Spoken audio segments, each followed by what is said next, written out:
The city of Frandimo never slept. Neon lights flickered between ancient towers. Snow fell softly on steel rooftops, and somewhere far above the streets, a red and black shadow moved silently through the night. Spider-Man was back.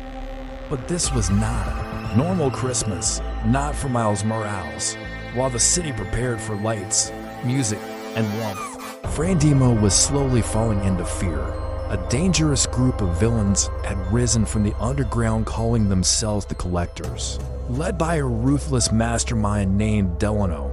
Delano had one goal: steal Spider-Man's powers. Delano believed that Spider-Man's abilities were not a gift, but a resource, a commodity to be harvested with stolen technology, dark energy, and experimental machines. The Collectors began hunting enhanced beings across the city.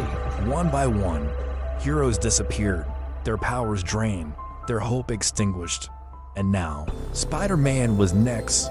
Delano's network of spies and drones monitored every corner of Frandimo, searching for the man behind the mask. Miles tried to live a normal life. He juggled schoolwork, hung out with his friends, and tried to help with the Christmas preparations at home. His mother, Rio Morales, had no idea about the double life he was leading.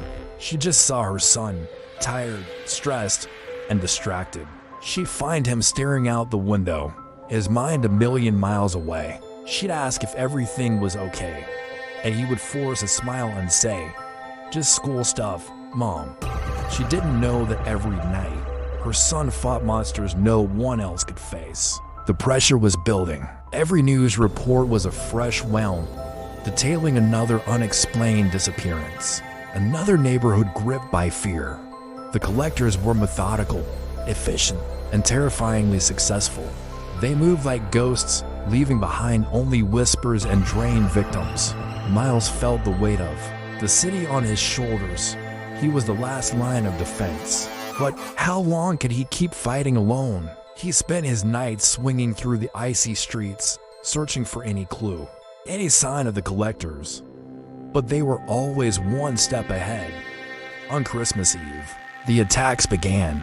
These weren't small-time crimes or random acts of chaos. These were boss battles, each one a calculated test designed by Delano to weaken and analyze Spider-Man. The first was a cybernetic brute guarding the frozen bridges leading into the city center. Its metallic skin was nearly indestructible, and its strength was immense.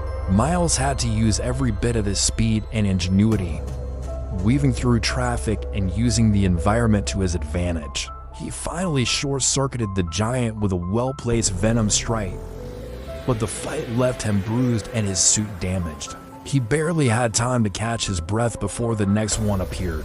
A shadow assassin emerged from the darkness of the old industrial district, a villain who could manipulate fear itself. She didn't just attack him physically, she attacked his mind, conjuring his deepest anxieties.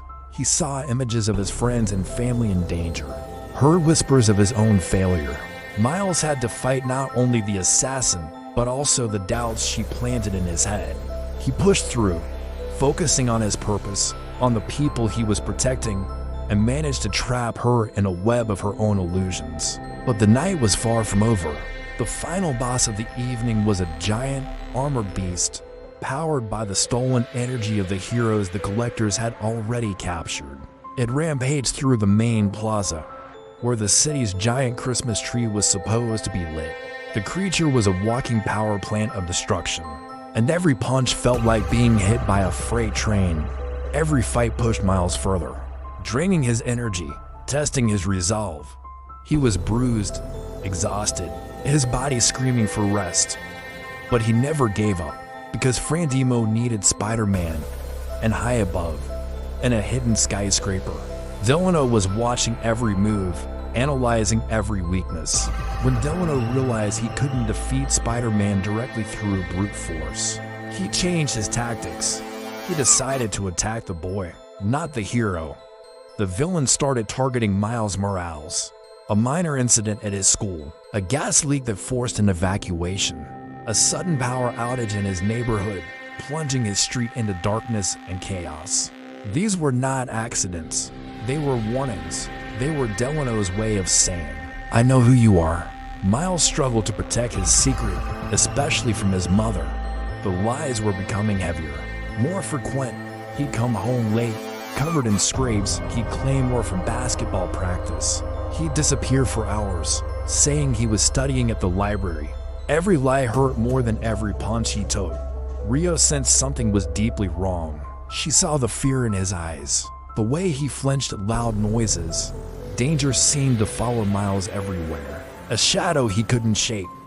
And still, she didn't know the truth. How could she? How could he tell her that her son, her only son, was the one person standing between their city and total collapse? As the final battle approached, the snow fell heavier than ever, blanketing Frandimo in a thick, silent shroud. The city stood on the edge of collapse. The festive lights that once promised joy now seemed to mock the fear gripping its citizens. Miles stood alone on a rooftop, looking down at the city he loved. He was out of time, out of options. Delano had finally made his move, taking over the central broadcast tower, preparing to unleash a device that would drain the energy from everyone in the city, enhance or not, turning Frandimo into his personal power source. This was it, the final confrontation. Can Spider-Man stop Delano and his collectors? Can he save the city and protect his family from a man who sees people as nothing more than fuel? And will Christmas ever come to Frandimo again? Hope is fragile, a flickering candle in a blizzard, but it is also powerful. And Spider-Man never, ever quits. Thank you so much for joining me on this holiday adventure. If you enjoyed this story, make sure to hit the like button and subscribe for more epic tales. Let me know in the comments what you think will happen next. Happy Christmas, everyone, and the next audiobook to be continued.